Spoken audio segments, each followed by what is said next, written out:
Nuk duhet të harrohen legjendat si Fadil Vokri. Data 9 është një datë e dhimbshme.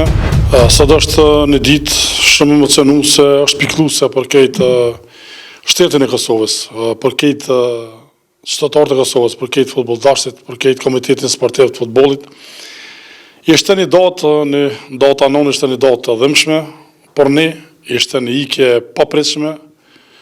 Legjendës tonë, presidentit tonë historik Fadil Vokri, një njeri i cili do të mbetet gjithmonë në analet e historisë të futbollit kosovar dhe mbar shqiptar, duke ditur se fal kontributit i, fal angazhimit i, fal menaxhimit i që ka pas, ka rritë që në momentet vendimtare Kosovën dhe futbollin e Kosovës ta kthejnë në arenën ndërkombëtare.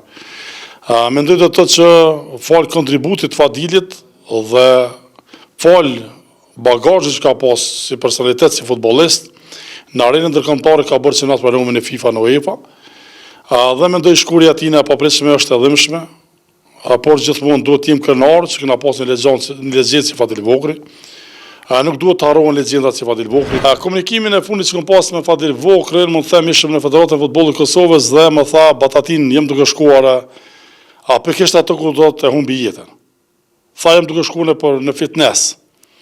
Edhe në zyre thash, president thash me pas kujdes që aplikon fitnessin, tha pse Batatin, thash me pas kujdes të gjithmonë sportistat dhe futbollistat të maj, ata që mirë me aktivitet sportive, kur ta lan futbollin dhe aktivitetet sportive, du të kenë kujdesin si do t'i qasen pjesës të fizike, apo pjesës ngarkesa fizike në fitness.